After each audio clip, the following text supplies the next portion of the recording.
warahmatullahi wabarakatuh dan selamat siang. Perkenalkan, kami dari kelompok 6 akan mempresentasikan hasil diskusi kami mengenai analisis kecepatan dan gerak. Namun, sebelum lanjut pada materi yang berikutnya, izinkan kami untuk memperkenalkan diri kami yang beranggotakan 4 orang. Yang pertama, Stefani Rarapalinggi, yaitu saya sendiri sebagai moderator dan pemateri utama. Kemudian yang kedua Mila Pabuntang, yang ketiga Monika Patabang, dan yang keempat Arlia Kartika. Tanpa berlama-lama, mari kita lihat materi yang pertama. Baik, materi yang pertama yaitu mengenai konsep dasar gerak dan kecepatan, di mana pengertian gerak merupakan perubahan posisi atau kedudukan suatu benda terhadap titik acuan tertentu seiring perpindahan waktu. Sifat gerak ini relatif. Motor MotoGP bergerak terhadap sirkuit, namun dianggap diam terhadap pembalap yang menungganginya. Kemudian yang kedua, pengertian kecepatan. Kecepatan adalah besarnya perpindahan benda dalam suatu waktu tertentu yang memiliki arah sehingga termasuk dalam besaran vektor. Kecepatan mengukur seberapa cepat sekaligus kemana arah motor dikemudikan. Kita lanjut kepada materi yang kedua. Baik, materi yang kedua mengenai dinamika motor di lintasan lurus versus tikungan. Yang pertama, di kondisi lintasan lurus. Ada 4 poin. Yang pertama, arah vektor kecepatan cenderung konstan atau lurus. Kemudian yang kedua, pembalap dapat melaju sangat cepat karena seluruh daya dorong mesin dikonversi penuh menjadi kecepatan linear. Kemudian yang ketiga, hambatan udara diminimalkan melalui posisi tubuh pembalap yang menunduk. Kemudian yang keempat, tidak ada gaya sentripetal yang menarik motor ke samping sehingga tidak ada resiko kehilangan traksi. Kemudian yang kedua, kondisi di tikungan. Ada 2 poin. Yang pertama, terjadi perubahan arah vektor kecepatan secara drastis. Kemudian yang kedua, pembalap wajib ngerem atau menurunkan kecepatan sebelum masuk tikungan untuk memperkecil gaya sentrifugal atau gaya dorong dari keluar lintasan. Baik, materi yang selanjutnya akan dilanjutkan oleh teman saya. Baik, materi selanjutnya tentang hubungan kecepatan dengan kestabilan motor.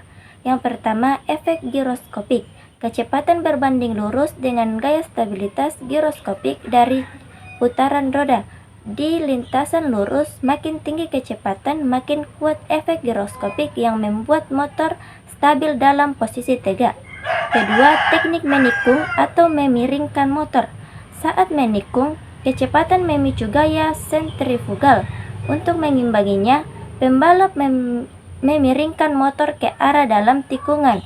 Kemiringan ini menghasilkan komponen gaya normal dan gaya gesek ban yang menciptakan gaya sentripetal menuju pusat tikungan.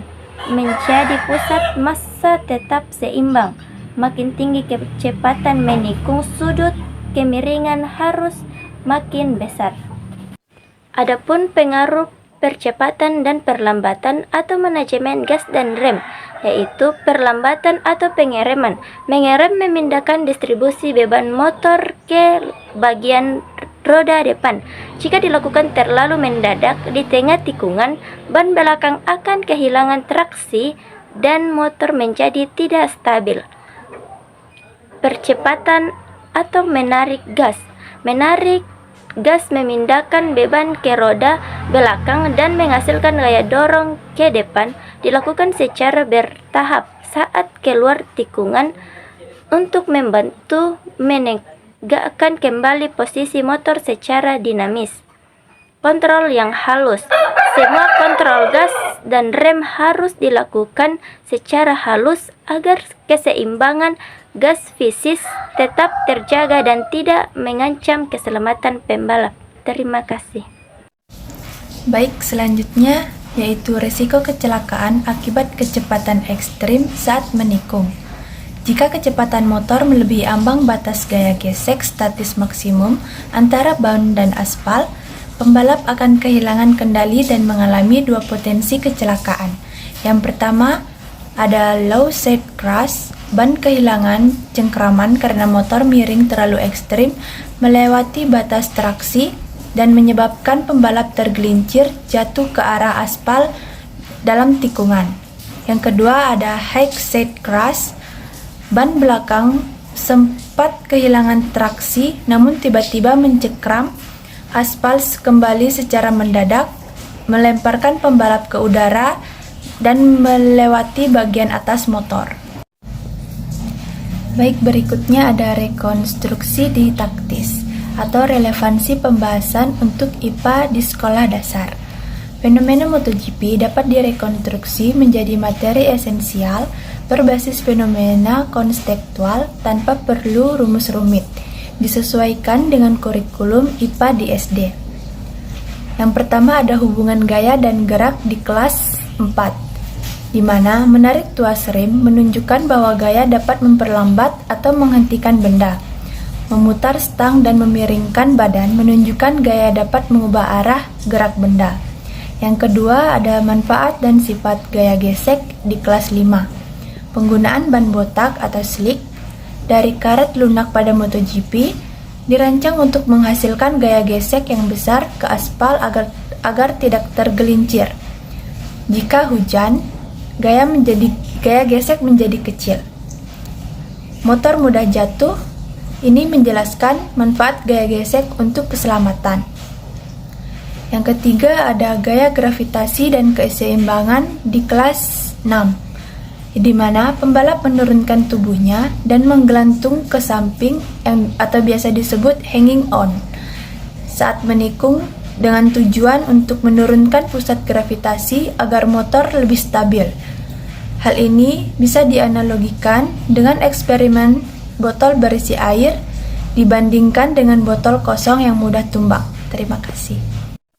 Baik, itulah tadi materi yang telah kami paparkan.